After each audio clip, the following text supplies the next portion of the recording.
काश 1947 के बाद से लगातार इतिहास की किताबों में सावरकर को पढ़ाया गया होता और वो जो माफीनामे थे वो माफीनामे छापे गए होते, तो आज हमारा देश इस हालत में नहीं होता कि एक गद्दार को वीर बना के पेश किया जाता और लोग कहते हैं हां ये वीर है। सारी दुनिया में डेवलपमेंट के इस मॉडल ने सिर्फ और सिर्फ ऐसे लोग पैदा किए हैं, ऐसे तानाशाह पैदा किए हैं जो या तो डेमोक्रेसी के माध्यम से या सेना के माध्यम से या किसी भी माध्यम से देश के इतिहास और वर्तमान दोनों को कुचलते रहे हैं। वो भूल जाते हैं कि जिस नेहरू को मुसलमान साबित वो कर रहे हैं, गोया मुसलमान होना कोई बुरी बात हो। जिन्ना के दादा ने शायद कन्वर्जन किया था और पाकिस्तान उनको कायदे आजम कहता है, और हम हमारे यहाँ के एक प्रधानमंत्री को मुसलमान साबित करके राष्ट्र विरोधी साबित करने पे लगे हुए हैं। ये पाकिस्तान और हम में फर्क आ गया है, शर्म की बात है। विकास तो तब होता जब इस देश में प्राइमरी एजुकेशन इस तरह से अवेलेबल होती कि बाप चाहे कुछ भी करता हो,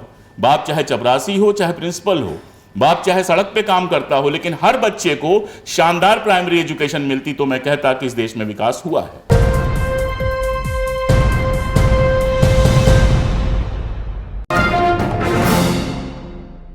2014 के बाद का भारत और उसमें इतिहास। मैं इन दिनों दुनिया भर के तानाशाहों की जीवनियाँ पढ़ रहा हूँ। दुनिया भर में जितने भी तानाशाह हुए हैं उनकी जीवनियाँ पढ़ रहा हूँ, और एक चीज़ मैंने कॉमन पाई कि सबने आने के बाद दो चीज़ों पर सबसे पहले नियंत्रण किया, एक तो मीडिया पे और दूसरा इतिहास पे। अब इतिहास से डर किसको लगता है? इतिहास से डर किसको लगता है? सिर्फ उसको लगता है जिसके इतिहास में ऐसी चीज़ें होती हैं जो उसे शर्मिंदा कर सकती हैं। मसलन मान लीजिए आपके दादाजी 1942 में जेल गए थे, तो आप क्या करेंगे? अगर उनकी कोई तस्वीर होगी तो उसको ड्राइंग रूम में लगाएंगे, हर आने जाने वाले को बताएंगे कि मैं एक ऐसे बंदे का होता हूँ जो 1942 में जेल गया था। लेकिन मान लीजिए कि 1942 में आपके दादाजी ने गवाहियाँ दी हों ऐसी जिसकी वजह से बहुत सारे लोग जेल चले गए हों, तो आप क्या करेंगे? आप या तो उनके बारे में बात नहीं करेंगे या उनके बारे में झूठ बोलेंगे। तो 2014 के बाद का जो पूरा हमारे यहाँ का परिदृश्य है वो इतिहास को बदलने का है। अब एक सवाल उठता है कि भाई हर चीज़ बदलती है, दुनिया रोज़ बदलती है, तो इतिहास को भी बदलना चाहिए। लेकिन इतिहास बदलता कैसे है? एक किताब कोई अशोक कुमार पांडे लिखता है, उसको कुछ लोग पढ़ते हैं और उनमें से किसी एक बंदे को लगता है कि ये अशोक कुमार पांडे ने यहाँ गड़बड़ी कर दी है, ये वाली चीज़ छूट गई है। वो आगे बढ़ता है, एक नई किताब लिखता है और बताता है कि अशोक पांडे की किताब में ये फला फला कमियां थी, इनको मैंने दूर की है और ये नहीं होना चाहिए था, ऐसे एनालिसिस गलत थी, इसकी जगह पर ये एनालिसिस होगी। जो लोग भी इतिहास पढ़ते हैं और जानते हैं, ख़ासतौर पर जो लोग रिसर्च करते हैं, वो जानते हैं कि पूरा एकेडमिक वर्ल्ड ऐसे ही बदलता है और आगे चलता है। यानी इतिहास के बदलने की या नए सिरे से इतिहास लिखने की जो प्रक्रिया है वो पॉलिटिकल प्रक्रिया नहीं है, वो एकेडमिक प्रक्रिया है और वो चलती ही रहती है। वरना तो क्या था, एक किताब लिख गई आज़ादी के इतिहास पे, दोबारा कोई लिखता ही नहीं। एक जीवनी लिख गई गांधी की, दोबारा कोई लिखता ही नहीं। क्यों? सैकड़ों जीवनियां हैं। क्यों? एक एक सब्जेक्ट पे जब हम लोग पढ़ने जाते हैं तो सैकड़ों हजारों किताबें दिखाई देती हैं। इसलिए कि इतिहास में आपस में बहस होती है एकेडमिक्स की, एक दूसरे को सुधार करते हैं, आगे बढ़ते हैं। ये एकेडमिक इतिहास परिवर्तन का मामला है जो पूरी दुनिया में लगातार चलता रहता है। लेकिन हमारे यहाँ जो हुआ है वो अलग है। हमारे यहाँ ये हुआ है कि भाई इतिहास ये बताता है कि हमारे पुरखे ने गद्दारी की थी, तो गद्दारी वाला चैप्टर हम नहीं पढ़ाएंगे। अब मुगलों ने ताजमहल बनवाया था, ताजमहल को तोड़ना बहुत मुश्किल काम है, अच्छा खासा पैसा मिलता है, तो हम मुगलों को ही नहीं पढ़ाएंगे। ताजमहल ... ने बनाया था, या ताजमहल शाहजहां ने बनाया था, शाहजहां कौन था ... या फिर हम क्या करेंगे, कोर्स की किताब से गांधी का एक हिस्सा निकाल देंगे, सावरकर का हिस्सा जोड़ देंगे। मैं तो कहता हूं कि कांग्रेस की सबसे बड़ी गलती है कि उसको सावरकर को पढ़ाना चाहिए था। ये शराफत जो थी कि यार गद्दारी की कहानी क्या सुनाए, 4 लाइन लिख के छोड़ दिया गया किताबों में, मैं तो इसकी मुखालिफत करता हूं। काश 1947 के बाद से लगातार इतिहास की किताबों में सावरकर को पढ़ाया गया होता और वो जो माफीनामे थे वो माफीनामे छापे गए होते, तो आज हमारा देश इस हालत में नहीं होता कि एक गद्दार को वीर बना के पेश किया जाता और लोग कहते हैं हां ये वीर है। दरअसल 47 के बाद हुआ क्या, जो पहली सरकार ही बनी, राष्ट्रीय सरकार, जिसमें श्यामा प्रसाद मुखर्जी भी शामिल थे, जिसमें डॉक्टर अंबेडकर भी शामिल थे, वो इस भाव से बनी थी कि चलो आजादी की लड़ाई बीत गई, अब आजादी हमको मिल गई, अब जितने तरह के रंग हैं सबको साथ में समेट के आगे बढ़ते हैं। उन्हें नहीं मालूम था कि कुछ रंग ऐसे होते हैं जो अपने आजू बाजू किसी और रंग को बर्दाश्त नहीं कर सकते हैं, जो सारे रंगों के ऊपर छा जाना चाहते हैं। वो तब तक दबके रहते हैं, तब तक शरीफ बने रहते हैं, जब तक उनके हाथ में पावर नहीं होती है। और इसका उदाहरण जो लोग आरएसएस को 30 साल पहले से जानते हैं, वो जानते हैं कितनी शराफत से हमारे घरों पे आते थे। वो फला कार्यक्रम है, 100 रुपये चंदा ले जाते थे और बड़े प्यार से रहते थे। कॉलोनी में यही छवि थी कि बड़े शरीफ लोग हैं। अब जब पावर आई है तो देखिए कौन किसके घर जाता है। नंबर 1। नंबर 2, मीडिया का अपना एक रोल है। जैसे वंदना जी कह रही थी सड़कें बहुत अच्छी बनी हैं, नो डाउट सड़कें बहुत अच्छी बनी हैं, लेकिन हमको समझना पड़ेगा कि ये सड़कें बहुत अच्छी इसलिए बनी हैं कि वो जो 1 करोड़ की कार बिक रही है वो चलेगी किस पर। 1970 में अगर ऐसी सड़कें होती तो उसका हम क्या करते। 1970 में वैसी सड़कें थी जिसकी उस समय जरूरत थी। 1940-45 के बाद 1950 में नेहरू के जमाने में वैसी सड़कें बनी जिसकी हमें जरूरत थी, जो गांव से शहर को जोड़ने वाला खड़ंजा बना। वो खड़ंजा अगर नहीं होता तो हमारे बाप या उनके साथ के लोग शायद पढ़ भी नहीं पाते। सरकारी स्कूल खुले, सरकारी अस्पताल खुले, जहां मैं पैदा हुआ, जहां हमारी पीढ़ी के पता नहीं कितने लोग पैदा हुए। अगर मुझे उसी तरह से पालना होता जैसे आज प्राइवेट सेक्टर के भरोसे लोग पल रहे हैं, तो शायद मेरे पिता इतना पढ़ा लिखा नहीं पाते। तो उस समय वो चीजें बनी जिनकी जरूरत थी और उसका कोई प्रचार नहीं किया गया। आज वो बन रही है क्योंकि बाजार को गांव गांव पहुंचना है। हम सब दिल्ली में बैठे हैं, लेकिन हम सब की जड़ें कहीं ना कहीं गांव से जुड़ी होती है। गांव में पीने का पानी गायब हो गया, लेकिन कोका कोला मिलता है। अभी हाल की बात है, एक गांव में हम लोग गए हुए थे तो यही पूछा गया, कोका कोला पिएंगे? आश्चर्यजनक हूं मैं, आश्चर्यचकित हूं। जहां दूध पूछा जाता था वहां अब कोका कोला पूछा जाता है।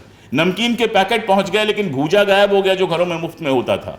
तो ये जो नमकीन के पैकेट को, ये जो कोका कोला को गांव गांव पहुंचना है, सड़कें नहीं होंगी तो कैसे पहुंचेंगे? कैसे पहुंचेगी पेप्सी गांव गांव? कैसे मल्टीनेशनल्स हमारे गांव गांव पहुंचेंगे?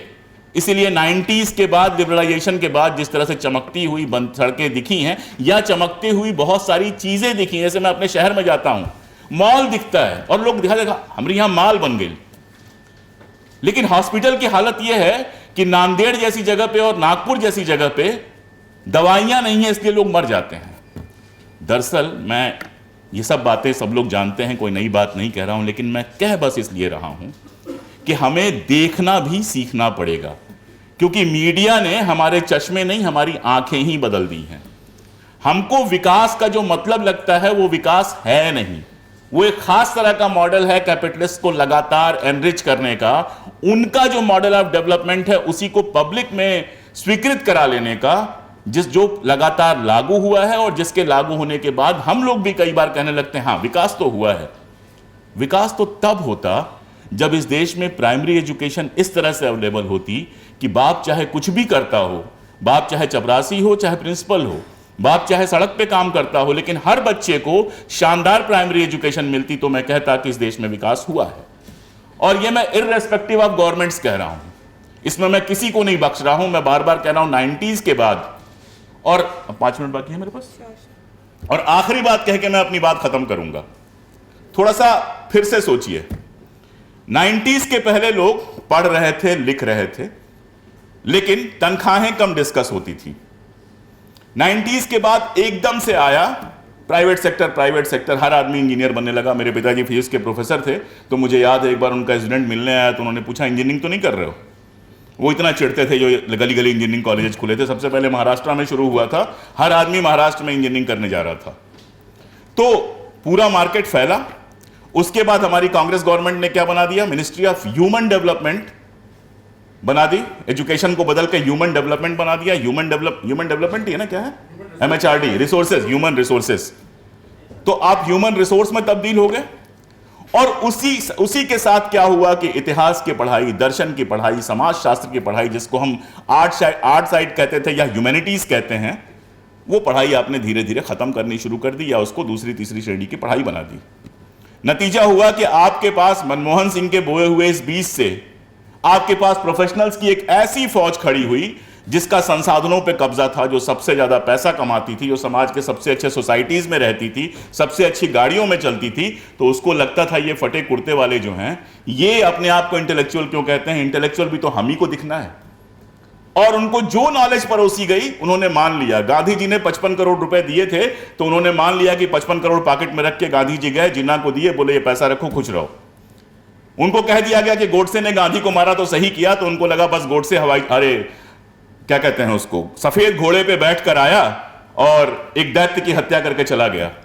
उनको कह दिया जाता है कि नहीं, सावरकर वीर थे या नेहरू ने यह किया था, वो मान लेते हैं। वो एक बार सोचते ही नहीं हैं कि सारी दुनिया या उनके खुद के पुरखे पागल नहीं थे जिन्होंने सावरकर को नहीं, नेहरू को हीरो बनाया था। वो भूल जाते हैं कि 1946 में जो इलेक्शन हुआ था, जिसके पहले सावरकर लगातार अंग्रेजों के साथ थे और बहुत पावरफुल महसूस कर रहे थे, उस इलेक्शन में उनके पुरखों ने सावरकर को महाराष्ट्र से भी एक सीट नहीं दी थी, बाकी जगह की बात छोड़ दीजिए। वो भूल जाते हैं कि जिस नेहरू को मुसलमान साबित वो कर रहे हैं, गोया मुसलमान होना कोई बुरी बात हो। जिन्ना के दादा ने शायद कन्वर्जन किया था और पाकिस्तान उनको कायदे आजम कहता है, और हम हमारे यहाँ के एक प्रधानमंत्री को मुसलमान साबित करके राष्ट्र विरोधी साबित करने पे लगे हुए हैं। ये पाकिस्तान और हम में फर्क आ गया है, शर्म की बात है। लेकिन वो भूल जाते हैं कि उनके दादा परदादा, जिनको पंडित जी कहा करते थे, उनको आज वो मुसलमान कह रहे हैं। ये सारा कुछ इसलिए हो रहा है क्योंकि समाज के अंदर से शिक्षा का जो पूरा एक प्रोसेस था, जिसमें आप इतिहास पढ़ते थे, इवन इंजीनियरिंग कॉलेजेस में भी ह्यूमैनिटीज का एक डिपार्टमेंट हुआ करता था जिसमें आप इतिहास पढ़ते थे, बाकी सारी चीजें पढ़ते थे, उसको नई शिक्षा नीति के नाम पर, ग्लोबलाइजेशन की पॉलिसी के नाम पर खत्म कर दिया गया। इसीलिए यहां मैं अपनी आखिरी लाइन कह के खत्म कर रहा हूं कि आज ठीक है, हमारे सामने एक दैत्य दिखाई दे रहा है, ठीक है, उससे आपको लड़ाई लड़नी है, फांसीवाद का एक पूरा दैत्य आपके सामने दिखाई दे रहा है। लेकिन याद रखिए कि सिर्फ प्रतीकों की लड़ाई नहीं लड़ी जा सकती। आज 2023 में हमारे सामने सरकार बदलने का सवाल है, निश्चित तौर पे है, लेकिन लॉन्ग टर्म में सिर्फ सरकार बदलने से काम चलने वाला नहीं है। मैं बहुत क्लियरली इस बात को कह रहा हूं कि एक बार पूरी तरह से हमको, मैं ठीक है इतिहास लिखने लगा मैं, लेकिन बेसिकली मैं अर्थशास्त्र का विद्यार्थी हूं, जो पुराने लोग हैं जानते हैं। एक बार हमको डेवलपमेंट के इस पूरे मॉडल को चैलेंज करना पड़ेगा। एक बार ये सवाल पूछना पड़ेगा कि ये डेवलपमेंट का पूरा मॉडल जो है, क्या आगे नए राक्षस पैदा नहीं करेगा। और माफ कीजिए, सारी दुनिया में डेवलपमेंट के इस मॉडल ने सिर्फ और सिर्फ ऐसे लोग पैदा किए हैं, ऐसे तानाशाह पैदा किए हैं, जो या तो डेमोक्रेसी के माध्यम से या सेना के माध्यम से या किसी भी माध्यम से देश के इतिहास और वर्तमान दोनों को कुचलते रहे हैं। बिना वर्तमान को बचाए इतिहास को नहीं बचाया जा सकता। बहुत शुक्रिया।